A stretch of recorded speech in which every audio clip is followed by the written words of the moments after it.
Chers étudiants, bonjour dans notre cinquième cours du principe de marketing. Nous restons encore dans notre deuxième chapitre, politique produit, cycle de vie et image de marque. Dans le cours précédent, vous avez appris comment les spécialistes du marketing gèrent et développent des produits et des marques. Dans ce chapitre, nous examinons deux autres sujets liés aux produits, développement de nouveaux produits et gestion de produits tout au long de leur cycle de vie. Les nouveaux produits sont le moteur d'une organisation. Cependant, le développement de nouveaux produits comporte des risques et de nombreux nouveaux produits échouent. Ainsi, la première partie de ce cours présente un processus permettant de trouver et de développer des nouveaux produits réussis. Une fois lancés, les spécialistes du marketing souhaitent que leurs produits bénéficient d'une longue et heureuse vie. Dans la deuxième partie de ce cours, vous verrez que chaque produit passe par plusieurs étapes de son cycle de vie, et chaque étape présente de nouveaux défis nécessitant des stratégies et des tactiques marketing différentes. Commençons maintenant par le développement de nouveaux produits. Par nouveaux produits, nous entendons des produits originaux, des améliorations de produits, des modifications des produits et de nouvelles marques développées par l'entreprise elle-même. Dans ce cours, nous nous concentrons sur le développement de nouveaux produits. Les nouveaux produits sont importants à la fois pour les clients et pour les spécialistes du marketing qui les servent. Tout d'abord, ils apportent une nouvelle solution et de la variété dans la vie des clients.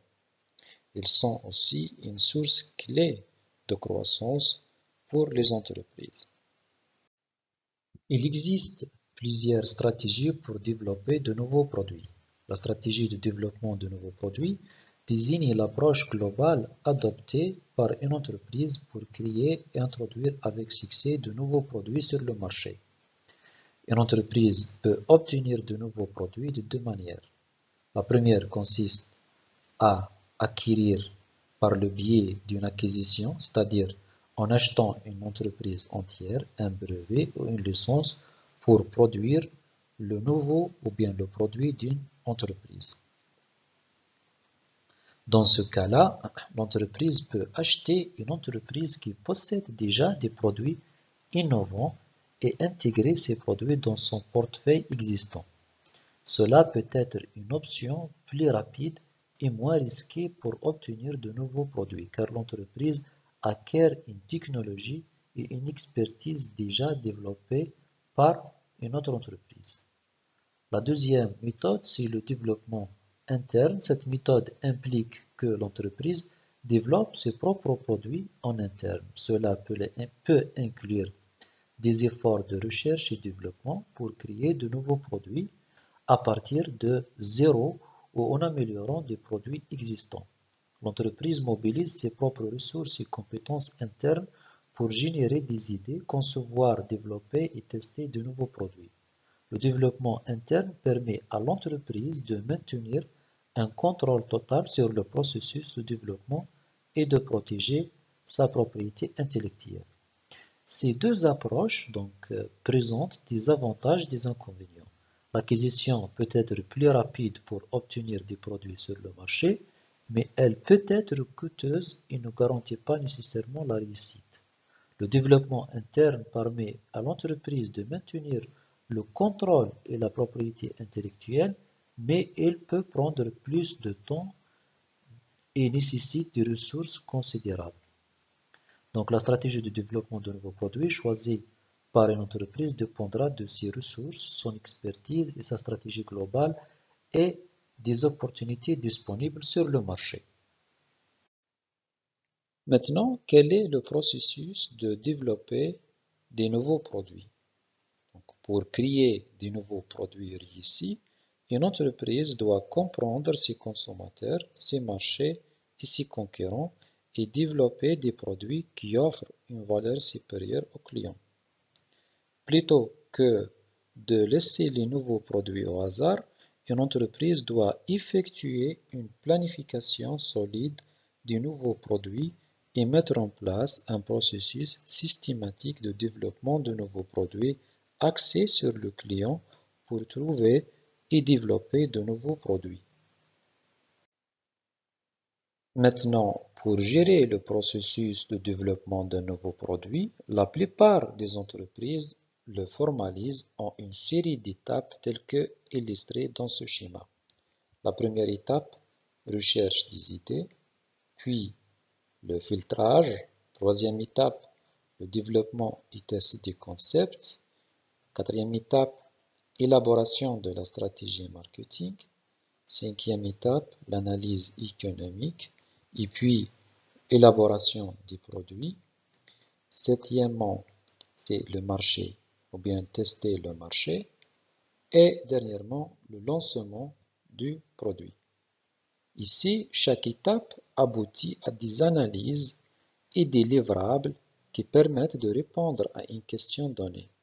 À ce stade, une décision oui ou non est prise afin de déterminer si le projet doit être poursuivi et passer à l'étape suivante, ou s'il doit être aussi arrêté. Par exemple, pour passer de l'analyse économique à l'élaboration des produits, une étude de marché évaluant le potentiel de vente, une analyse des coûts engagés accompagnée d'un business plan, ainsi qu'une évaluation de la rentabilité prévisionnelle sont nécessaires. La direction générale examine ces éléments et prend l'une des quatre décisions suivantes, soit de continuer, arrêter, mettre en attente ou réaffecter les ressources à un autre projet. Cette approche fait apparaître le processus d'innovation comme un entonnoir dans lequel les projets sont successivement éliminés pour ne garder que les plus promoteurs. Cependant, ce processus n'est pas linéaire. Il est souvent nécessaire de revenir en arrière sur une étape que l'on croyait terminée avant de poursuivre. On parle alors de processus tourbillonnaire. Un tel système apporte de la rigueur au processus. Chaque étape est transparente et les responsabilités de chacun sont claires. Cependant, les transitions entre les étapes ne doivent pas être trop rigides si l'on souhaite favoriser l'apprentissage et l'innovation. Il est essentiel d'utiliser ces approches de manière flexible et adaptive, de veiller aussi à leur gouvernance et de les adapter à une approche d'innovation ouverte tournée à l'externe. Commençons maintenant par l'étape 1. La première étape, c'est l'émergence des idées ou bien la génération des idées. Ici, le développement de nouveaux produits commence par la génération d'idées, c'est-à-dire la recherche systématique de nouvelles idées de produits. Une entreprise génère généralement des centaines, voire des milliers d'idées pour en trouver quelques bonnes. Les principales sources d'idées de nouveaux produits incluent les ressources internes et externes, telles que les employés, les clients, les concurrents, les distributeurs, les fournisseurs et d'autres encore. Les employés jouent un rôle crucial dans le développement de nouveaux produits au sein d'une entreprise. Donc, comment les employés peuvent être une source d'information et de créativité pour le développement de nouveaux produits. Tout d'abord, les employés possèdent une connaissance approfondie de l'entreprise, de ses opérations, de ses clients et de ses processus internes. Ils peuvent identifier des opportunités de nouveaux produits en observant les besoins non satisfaits des clients, en proposant des améliorations aux produits existants ou en apportant de nouvelles idées basées sur leur expérience quotidienne. Les employés aussi peuvent avoir une compréhension technique et une expertise sectorielle qui peuvent contribuer au développement de produits innovants.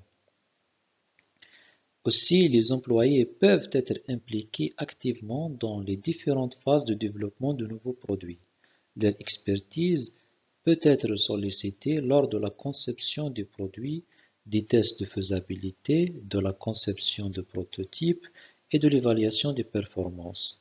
Leur contribution peut aider à affiner les caractéristiques du produit, à identifier les problèmes potentiels et aussi à améliorer la convivialité du produit. Aussi, les entreprises peuvent mettre en place un programme formel de suggestion d'idées où les employés sont encouragés à soumettre leurs propositions et leurs suggestions de nouveaux produits. Cela peut se faire via des boîtes à idées physiques ou des plateformes en ligne dédiées. Les employés peuvent partager leurs idées, expliquer leurs valeurs potentielles et contribuer à l'évaluation des idées soumises par leurs collègues. Donc, il est essentiel que l'entreprise crée un environnement favorable à l'innovation, encourageant la participation active des employés et valorisant leurs contributions et récompensant leurs idées innovantes. En favorisant une culture d'innovation interne, l'entreprise peut exploiter pleinement le potentiel créatif de ses employés pour développer de nouveaux produits et rester compétitive sur le marché. Maintenant pour les clients. Les besoins et désirs des clients sont une excellente source d'idées pour le développement de nouveaux produits. Il existe différentes méthodes pour faire émerger des idées de la part des clients, soit d'observer comment les clients utilisent le produit, ou bien d'en s'enquérir des problèmes rencontrés par les clients avec le produit, bien demander aux clients de décrire leur produit idéal, même s'il semble impossible de réaliser, ou bien aussi de créer un groupe consultatif de clients pour recueillir leurs commentaires sur les idées de l'entreprise. Parfois aussi, utiliser le web pour recueillir les commentaires des clients via des sites spécialisés, des blogs ou des communautés en ligne. Aussi, de créer une communauté de marques où les clients peuvent discuter des produits. Parfois aussi, encourager les clients à apporter des changements ou à améliorer le produit. Et ça, surtout dans le business to business. Ces différentes approches permettent aux entreprises de bénéficier des idées et des perspectives des clients pour améliorer leurs produits et répondre à leurs besoins. Cependant, il ne faut pas uniquement se fier aux suggestions des clients, mais également analyser les avancées technologiques pour générer des ruptures innovantes. Une autre source d'idées qui sont les concurrents et les distributeurs. Les concurrents et les distributeurs sont également des sources d'idées pour le développement de nouveaux produits. Pour l'analyse des concurrents, l'entreprise peut obtenir de bonnes idées en étudiant les produits et les actions de ses concurrents. Elle peut demander au client ce qu'il apprécie ou regrette dans le produit de la concurrence. De plus, l'entreprise peut acheter les produits de ses concurrents et les analyser afin de détecter des améliorations possibles. Aussi, l'autre source d'idées sont les représentants et les distributeurs. Ces acteurs qui sont en contact direct avec les clients ainsi qu'avec les offres concurrentes constituent également une source fertile d'idées pour le nouveau produit. Ils ont une expérience directe des besoins non satisfaits et des plaintes des clients. En tirant parti de ces sources d'informations, l'entreprise peut recueillir des idées précieuses et des insights sur le marché pour nourrir son processus de développement de nouveaux produits. En plus des sources d'informations mentionnées précédemment, les entreprises utilisent souvent des techniques de créativité pour favoriser l'émergence d'idées nouvelles de manière systématique. La méthode la plus populaire est le brainstorming, qui encourage la génération collective d'idées sans jugement. Qu'est-ce que ça veut dire le brainstorming? Donc, le brainstorming est une méthode populaire de génération d'idées qui vise à encourager la créativité et la collaboration au sein d'un groupe. L'objectif principal du brainstorming est de générer un grand nombre d'idées sans jugement ni critique afin d'explorer les différentes possibilités et de stimuler la créativité. Les fournisseurs peuvent aussi jouer un rôle très important dans le développement de nouveaux produits en fournissant à l'entreprise des informations et des ressources clés. Comme par exemple, les fournisseurs peuvent nous fournir sur les nouveaux concepts et les tendances. Les fournisseurs sont souvent en contact avec différentes industries et peuvent être au courant des derniers développements, les tendances et les innovations. Ils peuvent partager des idées sur de nouveaux concepts de produits émergents ou des fonctionnalités innovantes qui pourraient être intégrées dans les produits de l'entreprise. Donc, en collaborant étroitement avec les fournisseurs, l'entreprise peut bénéficier de leurs expertises et de leurs connaissances approfondies du marché. Aussi, ils connaissent très bien les techniques et technologies émergentes. Les fournisseurs peuvent également informer l'entreprise sur de nouvelles techniques de production, de procédés de fabrication avancés ou des technologies émergentes qui pourraient améliorer le développement de nouveaux produits. Ils peuvent partager des informations sur les matériaux innovants, des méthodes de fabrication plus efficaces ou des équipements spécialisés qui pourraient être utilisés pour créer des produits de meilleure qualité ou plus compétitifs sur le marché. Aussi, les fournisseurs de matières premières et de composants peuvent proposer des alternatives ou des innovations en termes de matériaux utilisés dans le produit. Ils peuvent présenter des matériaux plus durables, plus légers, moins coûteux ou ayant des propriétés spécifiques qui pourraient répondre aux besoins des clients et améliorer la valeur de nouveaux produits. Donc les fournisseurs peuvent également partager des informations sur les spécifications techniques des matériaux, leur disponibilité et leur compatibilité avec le processus de production de l'entreprise.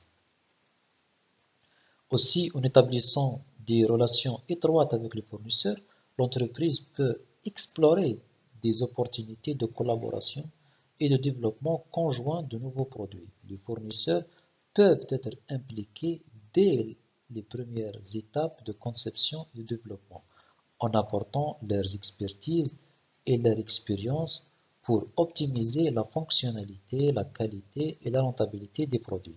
Cette collaboration peut permettre à l'entreprise de bénéficier des connaissances spécialisées des fournisseurs tout en renforçant leurs relations commerciales. Donc, il est important que l'entreprise entretienne des relations solides avec ses fournisseurs en favorisant une communication ouverte et en établissant des partenariats stratégiques. Cela permettra de maximiser l'échange d'informations et d'exploiter les connaissances des fournisseurs pour le développement de nouveaux produits. Passons maintenant aux deuxième étape du processus de développer de nouveaux produits, le filtrage des idées. Donc, après avoir généré un maximum d'idées, il est maintenant temps de sélectionner celles qui sont approfondies. Lors de cette étape, l'entreprise doit éviter deux types d'erreurs. La première est l'erreur d'adoption qui se produit lorsque l'entreprise décide de développer une mauvaise idée. Ces erreurs sont généralement mesurées à travers les taux d'échec des nouveaux produits et sont souvent au centre des préoccupations des entreprises. Cependant, il est tout aussi important de prendre en compte les erreurs d'abandon qui surviennent lorsque l'entreprise écarte une bonne idée. Il est facile de critiquer les nouvelles idées et les erreurs d'abandon sont invisibles car on ne sait pas quel succès aurait pu avoir le produit s'il avait été développé. Ces erreurs ne sont identifiées que lorsque des concurrents mènent à bien une idée similaire et rencontrent un succès commercial. Lorsqu'une entreprise commet de nombreuses erreurs d'abandon, cela indique que ses critères de sélection sont peut-être trop conservateurs. il est important de trouver le bon équilibre entre la prudence et l'ouverture à de nouvelles opportunités pour éviter de laisser de côté des idées potentiellement lucratives. L'évaluation de la pertinence d'une idée se fait généralement en fonction d'une série de critères. Voici quelques critères couramment utilisés. Tout d'abord, répond à quel besoin? L'idée doit résoudre un problème ou répondre à un besoin spécifique chez le consommateur. Deuxième question qu'on peut poser, c'est cette idée offre-t-elle quelque chose de plus que les produits existants? Donc l'idée doit apporter une valeur ajoutée par rapport aux produits déjà disponibles sur le marché. Troisième question qu'on pose, c'est est-ce que l'entreprise possède des compétences et des ressources nécessaires pour développer l'idée? Ici, il est important de prendre en compte les capacités de l'entreprise pour réaliser le projet. Une autre question, c'est quelle serait la taille du marché potentiel?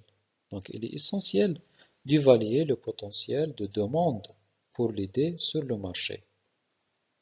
Une autre question, c'est est-ce que les concurrents sont puissants? Il est important aussi de considérer la concurrence existante et la capacité de l'entreprise à se démarquer.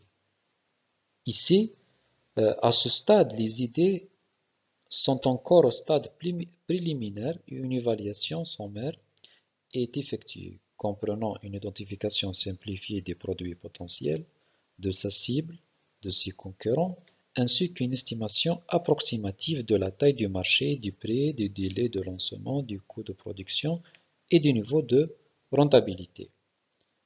Généralement, on commence par établir une liste de critères d'évaluation et à déterminer leur importance respective.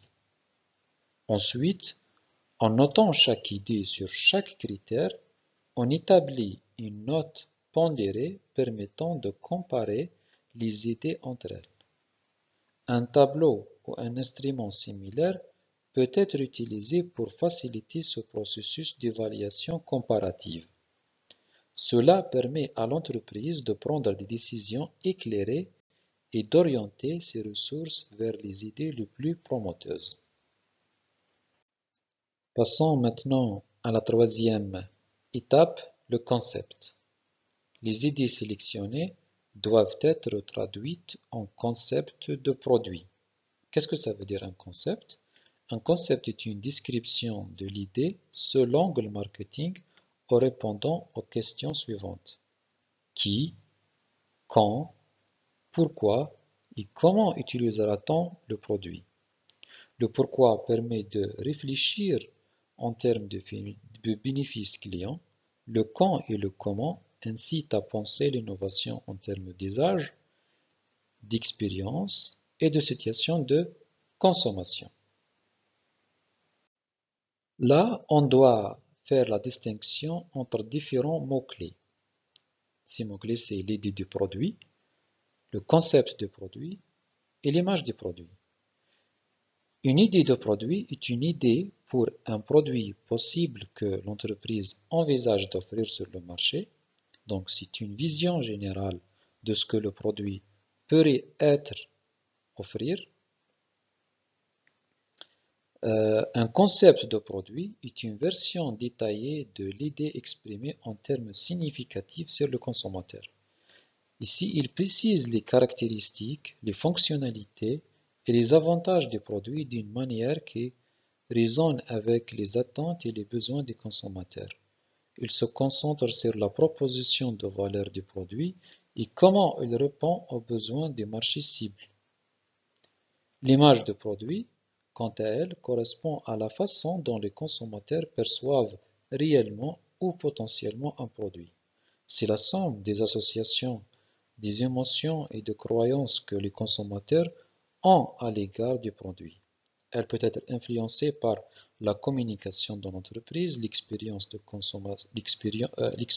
consommateur, les avis et des autres aussi consommateurs.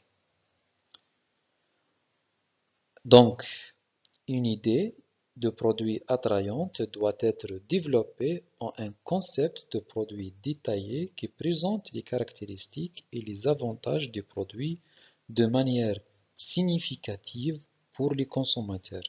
Il est également important de comprendre comment les consommateurs perçoivent le produit car cela influence leur décision d'achat et leur fidélité à la marque. Maintenant, comment élaborer un concept? Supposons qu'une entreprise ait l'idée de fabriquer une poudre que les consommateurs pourraient mélanger à du lait pour augmenter son pouvoir nutritif et rehausser son goût. Cette idée soulève plusieurs questions pour développer un concept du produit. Tout d'abord, qui sera le consommateur du produit? Les nouveau-nés, est-ce que les nouveau-nés, les enfants, les adolescents, les adultes, les personnes âgées, ou plusieurs de ces catégories? Deuxième question qu'on pose, c'est quelles sont les motivations et les bénéfices recherchés par les consommateurs? Dans notre cas, est-ce que pour améliorer le goût, augmenter peut-être les valeurs nutritives, peut-être se rafraîchir ou gagner en énergie?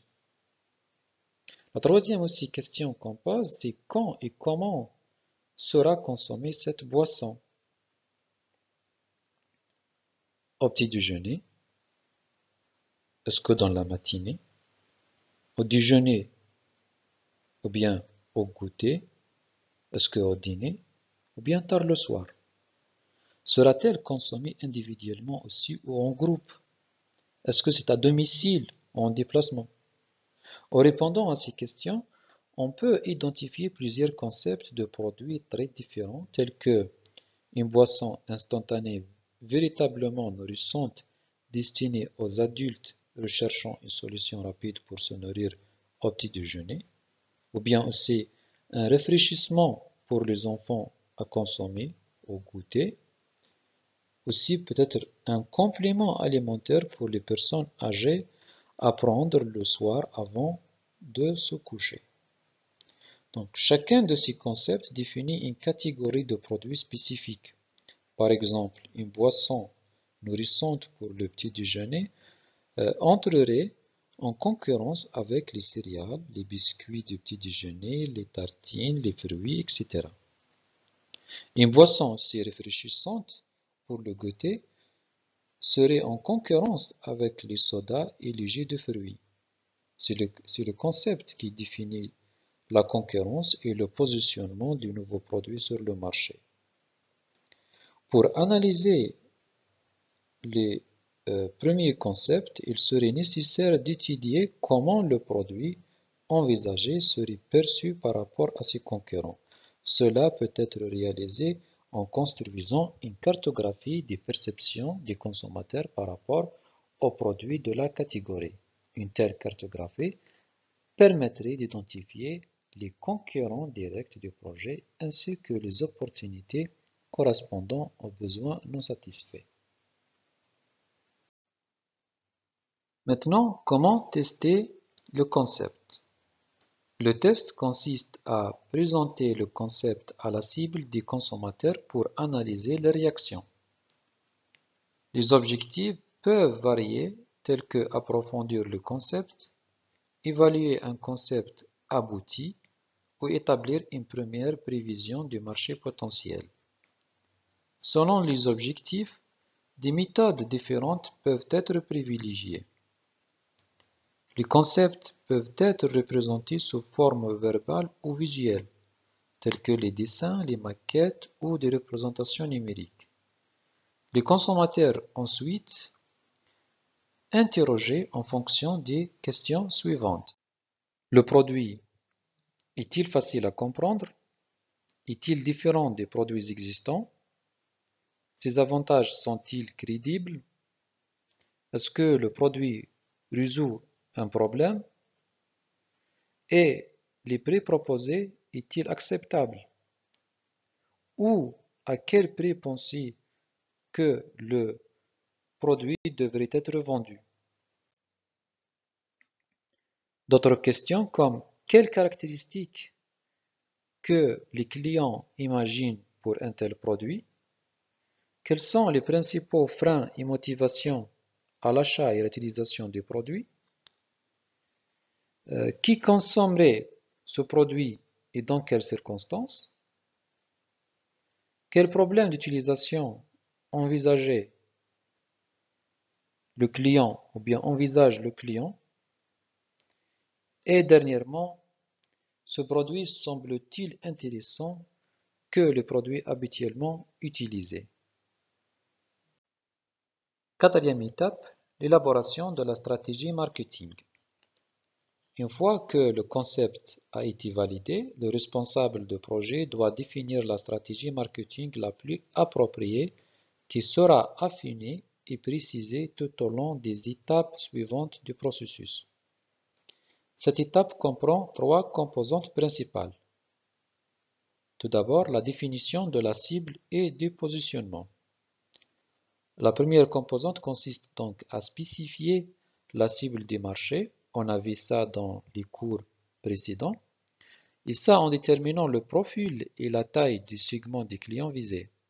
Le positionnement du produit découle directement du concept et vise à définir comment le produit se positionne par rapport à ses concurrents sur le marché.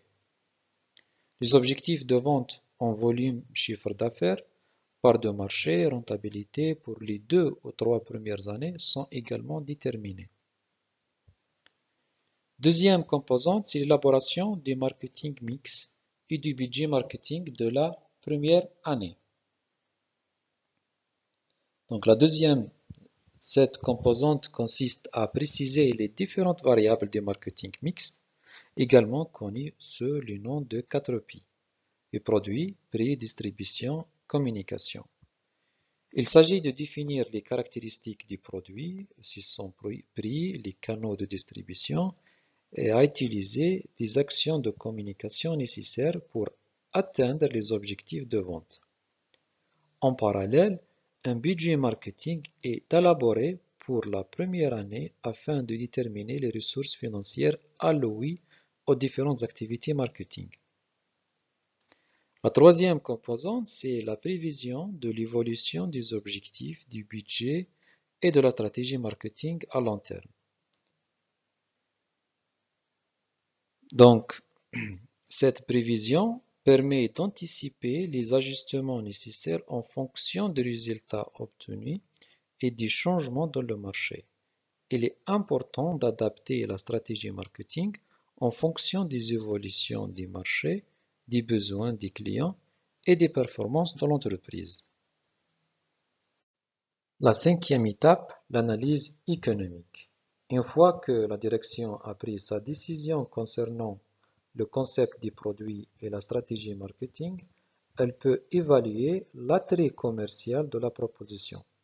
L'analyse commerciale implique d'examiner les prévisions de vente, les coûts et les profits d'un nouveau produit afin de déterminer s'ils satisfont les objectifs de l'entreprise. Si c'est le cas, le produit peut passer à l'étape de développement du produit. Pour estimer les ventes, l'entreprise peut examiner l'historique des ventes des produits similaires et réaliser des études de marché. Elle peut ensuite estimer les ventes minimales et maximales afin d'évaluer la gamme des risques. Après avoir établi les prévisions de vente, la direction peut estimer les coûts et les profits attendus pour le produit, y compris les coûts liés au marketing, à la recherche et développement, aux opérations, à la comptabilité et à la finance. L'entreprise utilise ensuite les chiffres de vente et de coûts pour analyser l'attrait financier de nouveaux produits. La sixième étape, l'élaboration du produit. Une fois que les concepts de produits ont passé l'étape de l'analyse économique, ils sont transmis maintenant au département de recherche et développement qui se chargera de créer un prototype. Cette étape revêt une importance cruciale pour trois raisons principales. Tout d'abord, c'est le premier pas concret vers la concrétisation du produit. Jusqu'à présent, il n'y avait pas ou il n'y avait qu'une idée peut être sous forme de dessin ou de maquette. La création d'un prototype permet de donner une forme tangible au concept et de le rendre plus concret. Ensuite, cette étape nécessite un investissement substantiel bien plus élevé que ceux réalisés lors des étapes précédentes. La fabrication d'un prototype peut impliquer des coûts importants liés à la recherche, au développement et à la fabrication de pièces ou de modèles. C'est une étape où l'entreprise engage des ressources financières significatives pour donner vie au concept. Enfin, cette étape permet de déterminer si l'idée peut être transformée en un produit techniquement et commercialement réalisable. La création d'un prototype permet de tester la faisabilité technique du concept, de vérifier s'il peut être produit et fonctionner comme prévu. De plus, cela offre également l'opportunité de réaliser des tests préliminaires pour évaluer la réaction des consommateurs potentiels et identifier d'éventuelles améliorations nécessaires. Maintenant, comment réaliser un prototype? La réalisation des prototypes consiste à créer un modèle qui reflète les attributs spécifiés dans le concept du produit. Ce prototype doit fonctionner correctement, respecter les contraintes de coût et de délai et prendre en compte l'apparence du produit. Deuxièmement, le test du produit. Une fois que le prototype a été développé, il est nécessaire de procéder à des tests pour évaluer à la fois ses qualités intrinsèques et son acceptation par les consommateurs. Ce test se divise en deux catégories distinctes. Tout d'abord, les tests techniques qui sont réalisés en laboratoire et visent à évaluer la performance intrinsèque des prototypes. L'objectif ici est de vérifier que le produit fonctionne correctement et en toute sécurité en respectant les normes établies. Par exemple, pour un café soluble, il s'agit de vérifier qu'il se dissout correctement. Deuxième type de test, c'est le test client, qui consiste à faire essayer le produit à des personnes appartenant à la cible afin d'évaluer leur perception et leur expérience d'utilisation. Maintenant, la septième étape, les marchés tests. Une fois toutes les étapes précédentes achevées, la plupart des entreprises décident de commercialiser leurs nouveaux produits. Cependant, certains optent pour un marché test. Qu'est-ce que ça veut dire un marché test? Un marché test est un lancement réel ou simulé du produit sur une zone et une période restreinte. Son objectif est de comprendre la réaction du marché au nouveau produit et de mieux prévoir ses ventes. Donc, le test marketing permet à l'entreprise d'évaluer les performances du produit et l'efficacité de l'ensemble de son programme marketing, y compris la stratégie de ciblage, de positionnement, la publicité, la distribution, les prix, la marque et l'emballage, ainsi que les niveaux budgétaires. La décision de procéder à un marché test dépend de plusieurs facteurs. D'une part, elle est influencée par le montant de l'investissement et le niveau de risque associé au projet. Les produits qui représentent un investissement important sont souvent soumis à un marché test afin d'éviter de coûteuses erreurs de lancement. D'autre part, les contraintes de temps et de budget jouent également un rôle.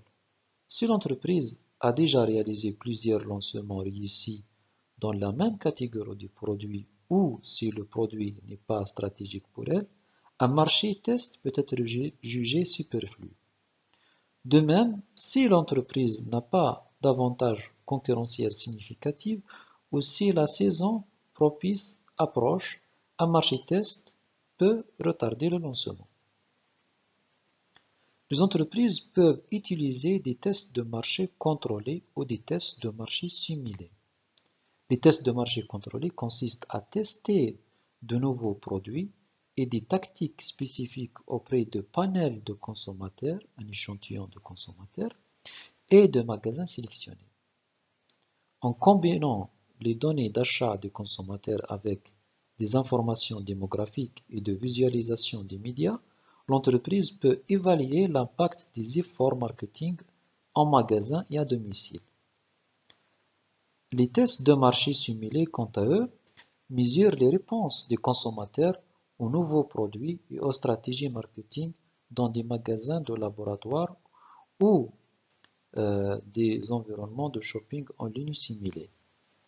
Les tests de marché contrôlés et les tests de marché simulés offrent tous les deux des avantages en termes de coût et de temps par rapport aux tests de marché standard. La huitième et la dernière étape de développement de nouveaux produits, la phase de lancement ou bien la commercialisation.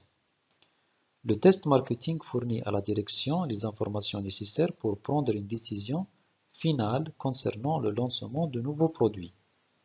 On pose généralement 4 questions qui nous guident à un lancement réussi. Quand, où, auprès de qui et comment. Maintenant, quand. La décision initiale concernant le lancement d'un nouveau produit concerne la date à laquelle il sera introduit sur le marché. Plusieurs facteurs doivent être pris en compte pour déterminer le moment opportun. C'est le remplacement d'un produit existant. Si le produit est destiné à remplacer un produit existant, il peut être judicieux d'attendre que les stocks de ce dernier s'épuisent avant de lancer de nouveaux produits. Notre facteur, c'est la saisonnalité. Si la demande pour le produit est saisonnière, il est souvent préférable de le lancer avant la période de haute saison pour capitaliser sur la demande maximale. Troisième facteur, c'est l'amélioration à apporter. Si des améliorations supplémentaires peuvent être apportées au produit, il peut être préférable d'attendre un peu afin de lancer dans sa version optimale. En même temps, la date de lancement doit également prendre en compte les plans de la concurrence. Si l'entreprise apprend que son principal concurrent prévoit également de lancer un produit similaire, plusieurs options s'offrent à elle. Peut-être lancé immédiatement. En lançant le produit immédiatement, l'entreprise peut bénéficier des avantages du statut de pionnier, tel qu'un effet de préemption sur la distribution et une image d'innovateur. Cependant, il est crucial que le produit soit irréprochable pour réussir.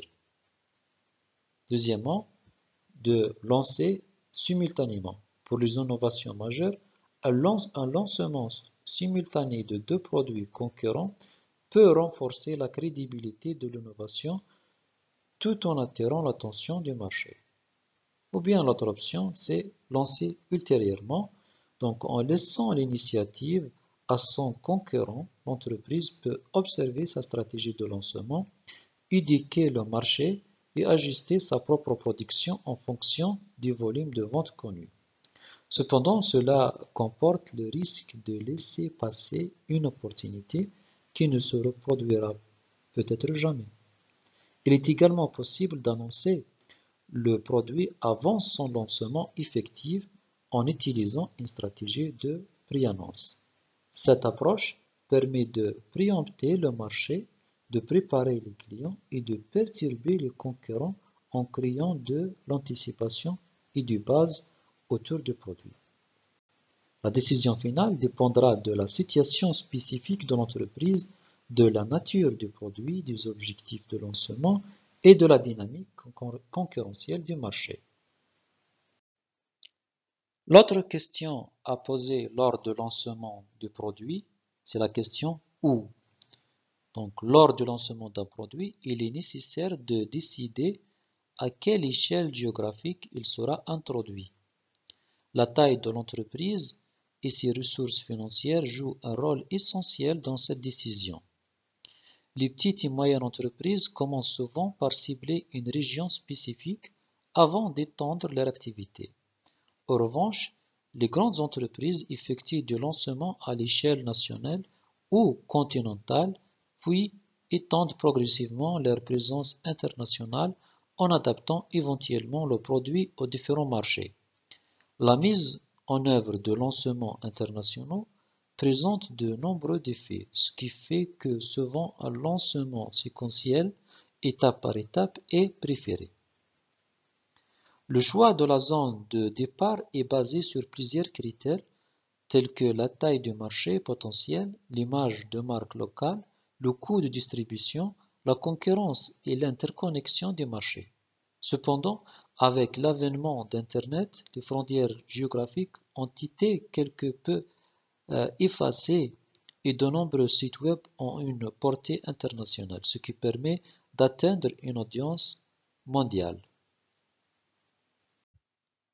L'autre question à poser lors du lancement de nouveaux produits, c'est au prix de qui, c'est-à-dire qui va acheter notre produit. Si le produit est une innovation de rupture, la cible se compose principalement d'innovateurs, qui sont des consommateurs qui adoptent rapidement de nouvelles idées et de produits. Ils sont également des utilisateurs fréquents de la catégorie de produits à laquelle le nouveau produit appartient.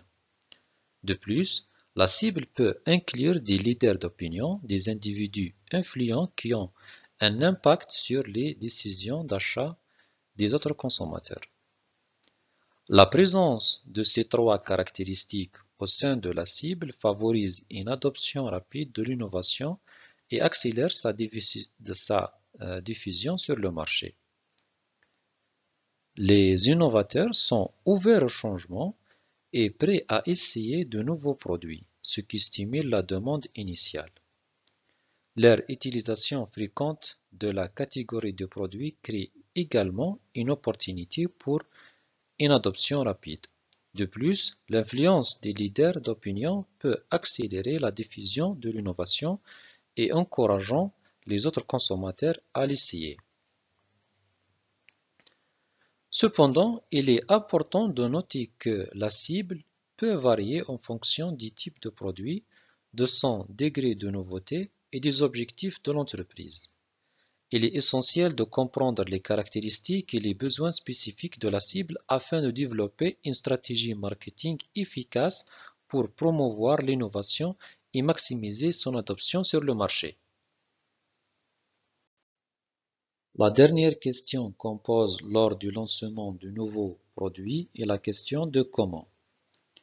Une fois que toutes les préparations sont en place, il est crucial de planifier la séquence des événements pour le lancement du produit. Cette planification doit être minutieuse pour assurer une coordination efficace des activités liées au lancement. Il est important de déterminer le bon moment pour communiquer sur le produit. Il serait inutile de faire de la publicité avant que le produit ne soit disponible au magasin, tout comme une communication trop tardive pourrait ralentir la demande et entraîner des risques de désintérêt des consommateurs. La coordination des activités nécessite l'utilisation de techniques avancées de planification. Une bonne planification de la séquence des événements garantit une exécution fluide et efficace du lancement du produit, maximisant ainsi les chances de succès sur le marché. Passons maintenant aux deuxième partie de ce cours, le cycle de vie du produit. Après avoir lancé le nouveau produit, la direction souhaite que ce produit bénéficie d'une longue et prospère vie. Bien qu'elle ne s'attende pas à ce que le produit se vende indéfiniment, l'entreprise souhaite réaliser un profit décent pour couvrir tous les efforts et les risques engagés lors de son lancement. La direction est consciente que chaque produit suivra un cycle de vie, bien que sa forme et sa durée exacte ne soient pas connues à l'avance. Donc, qu'est-ce que ça veut dire un cycle de vie du produit? Donc, le cycle de vie d'un produit est le processus qui décrit les différentes étapes par lesquelles un produit passe depuis son introduction sur le marché jusqu'à sa disparition.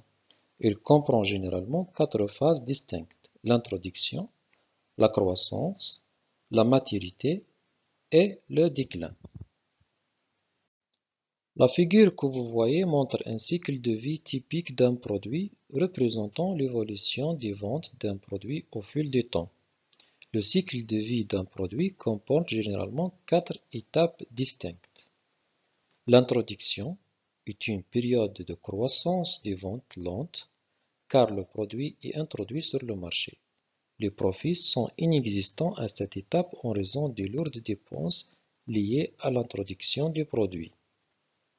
Deuxième étape, la croissance, qui est une période d'acceptation rapide sur le marché et de profits croissants. Troisième étape, la maturité, qui est une période de ralentissement de la croissance des ventes, car le produit a été accepté par la plupart des acheteurs potentiels. Les profits se stabilisent ou diminuent en raison de la hausse des dépenses marketing pour défendre le produit contre la concurrence. La quatrième et la dernière étape dans le cycle de vie d'un produit est le déclin, qui est la période pendant laquelle les ventes diminuent et les profits chutent. Tous les produits ne suivent pas les 4 étapes du cycle de vie du produit. Certains produits sont introduits et disparaissent rapidement, tandis que d'autres restent dans la phase de maturité pendant une longue période.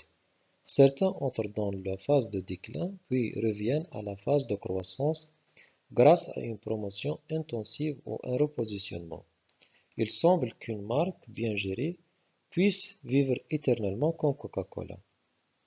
Il existe des variations et des exceptions selon le marché, l'industrie et les circonstances spécifiques. Certaines observations supplémentaires peuvent être faites. Il y a des produits éphémères. Certains produits sont lancés sur le marché et connaissent un succès éphémère. Ils peuvent répondre à une tendance passagère ou à un besoin spécifique, mais leur demande diminue rapidement. Ces produits peuvent passer rapidement de la phase d'introduction à la phase de déclin, voire disparaître du marché. Il y a aussi des produits qui ont une longue phase de maturité. Ici, dans certains cas, un produit peut rester dans la phase de maturité pendant une période prolongée. Cela peut être dû à plusieurs facteurs tels que la forte fidélité des clients, l'absence de concurrents directs ou une demande soutenue. Les produits de base tels que le pain, le lait ou les produits d'hygiène sont des exemples de produits qui peuvent connaître une longue période de maturité. Ou bien la reprise de croissance. Il est possible pour un produit de passer de la phase de déclin à la phase de croissance à nouveau. Cela peut être réalisé par le biais d'une promotion intensive, de repositionnement stratégique ou d'une réinvention des produits. Les entreprises peuvent relancer un produit en apportant des améliorations, en ciblant de nouveaux segments de marché ou en revitalisant leur image de marque. Il y a aussi, on trouve des marques durables. Certaines marques bien gérées ont réussi à maintenir leur présence sur le marché pendant de nombreuses décennies, voire plus. Un exemple classique est Coca-Cola, qui existe depuis plus d'un siècle et continue d'être une marque mondiale puissante. Ces marques parviennent à s'adapter aux changements du marché, à innover, à fidéliser leurs clients et à maintenir une réputation solide au fil du temps. Il est important de noter que la durée et le résultat de chaque phase du cycle de vie du produit dépendent de nombreux facteurs, notamment la concurrence, les tendances du marché, les avancées technologiques et les stratégies de gestion adoptées. La gestion proactive et la capacité d'adaptation sont essentielles pour assurer le succès à long terme d'un produit ou d'une marque. Commençons maintenant par la première phase dans le cycle de vie du produit, la phase d'introduction. La phase d'introduction commence lorsque le nouveau produit est lancé pour la première fois. L'introduction prend du temps et la croissance des ventes est susceptible d'être lente. Comme par exemple, il y a des produits bien connus tels que les aliments surgelés et les téléviseurs haute définition ont persisté pendant de nombreuses années avant d'entrer dans une phase de croissance plus rapide. À ce stade, par rapport aux autres stades, les bénéfices sont négatifs ou faibles en raison des ventes faibles et des dépenses élevées de distribution et de promotion. Beaucoup d'argent est nécessaire pour attirer les distributeurs et constituer leur stock. Les dépenses promotionnelles sont relativement élevées pour informer les consommateurs du nouveau produit et les inciter à l'essayer. Étant donné que le marché n'est généralement pas prêt pour des améliorations des produits à ce stade, l'entreprise et ses quelques concurrents produisent des versions de base de produits. Ces entreprises se concentrent sur les acheteurs les plus prêts à acheter. La deuxième phase du cycle de vie est la phase de croissance.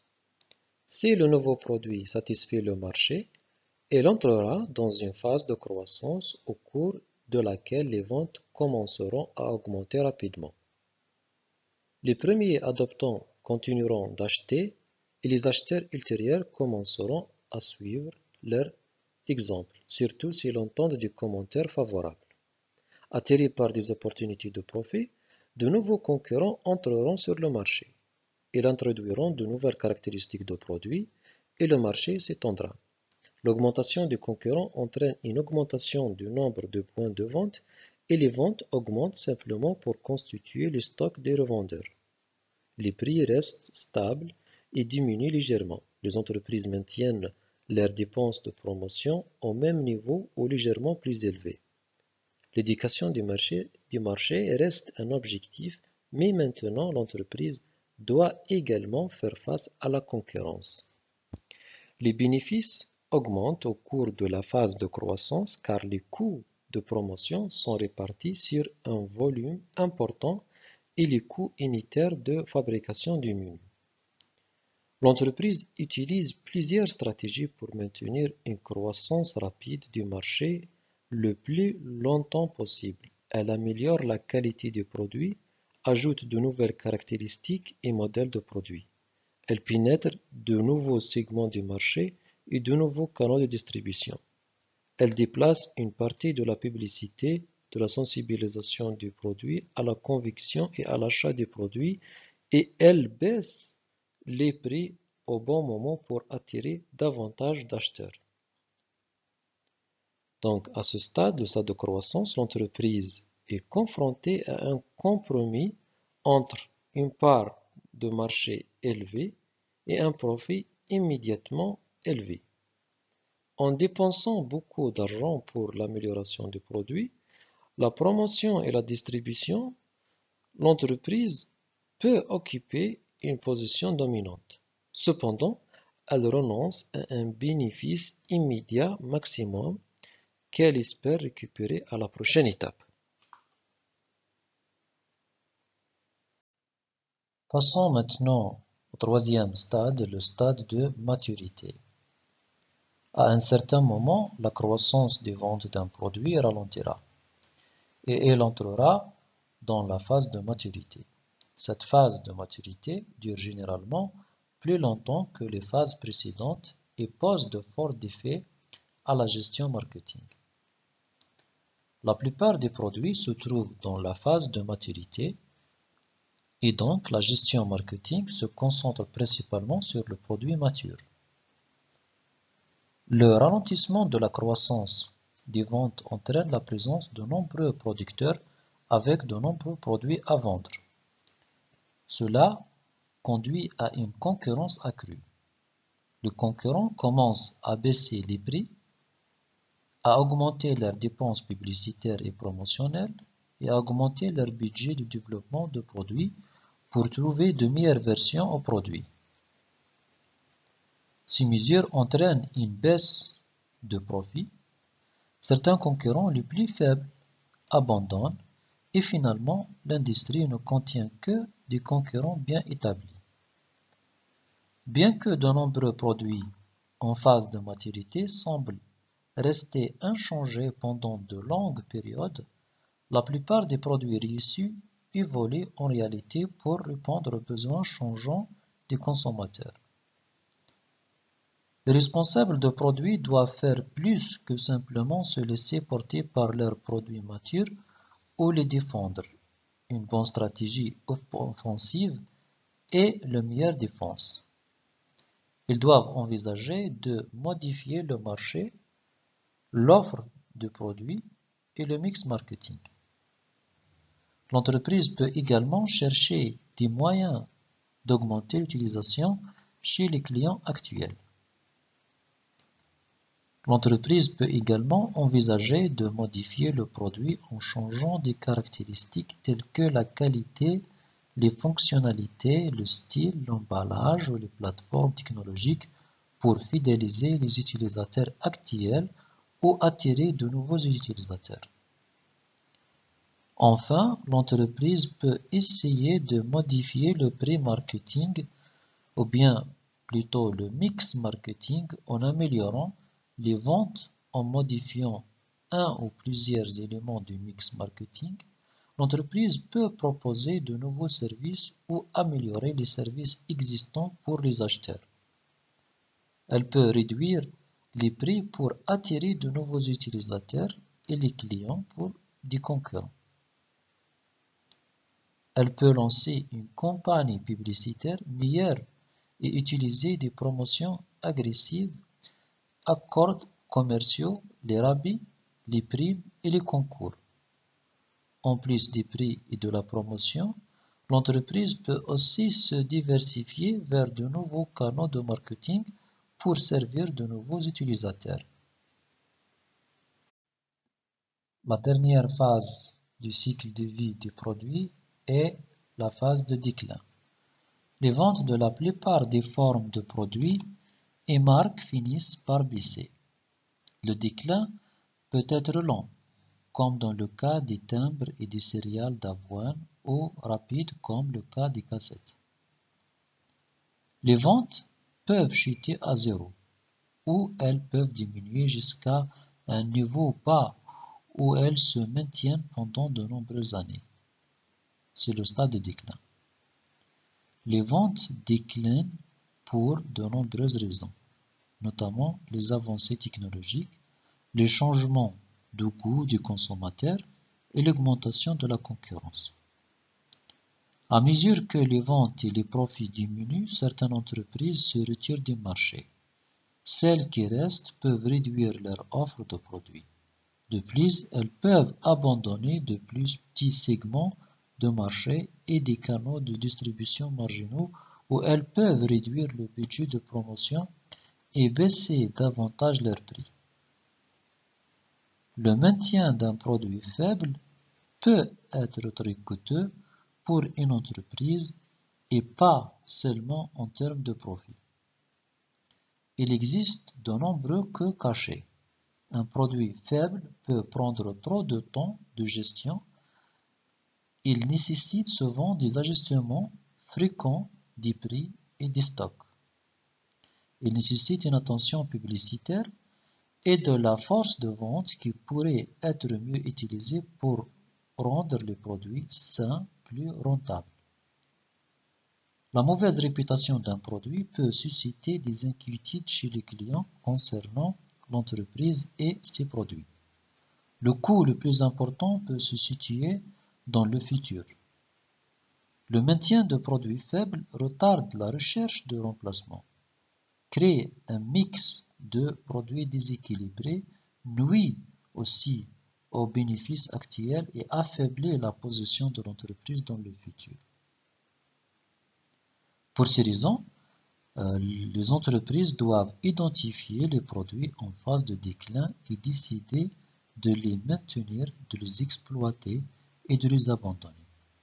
La direction peut décider de maintenir sa marque en repositionnant ou en revitalisant dans l'espoir de la ramener dans la phase de croissance du cycle de vie des produits.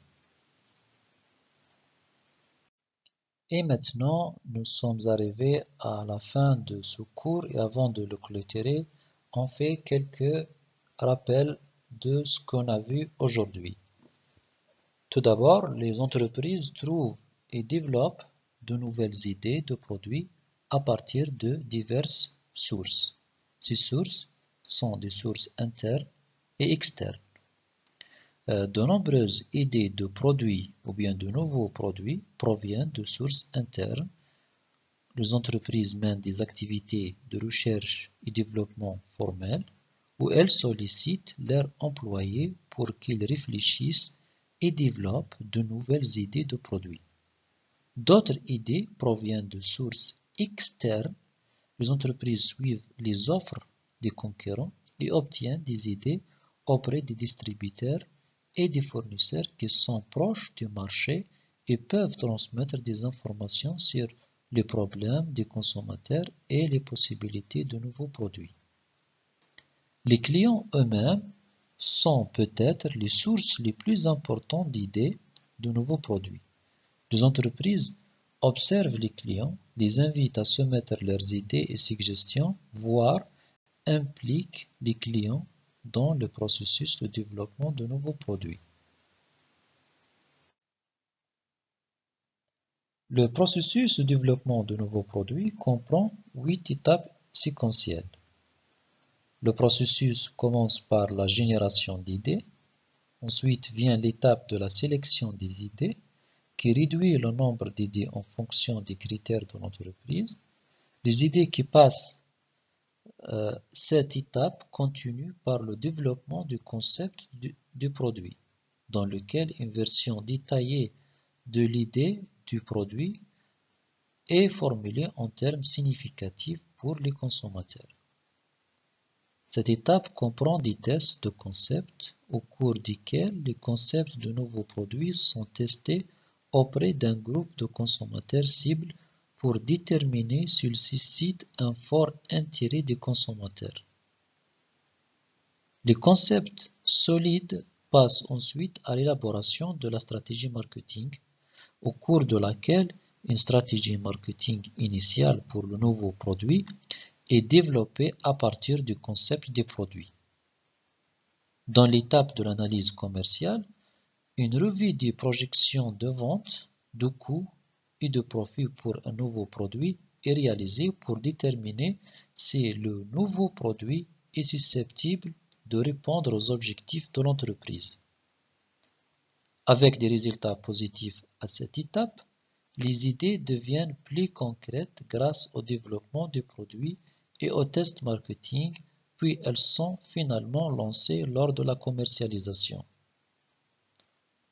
Le développement de nouveaux produits nécessite plus que de simplement suivre une série d'étapes, donc les entreprises doivent adopter une approche systématique et holistique pour gérer ce processus.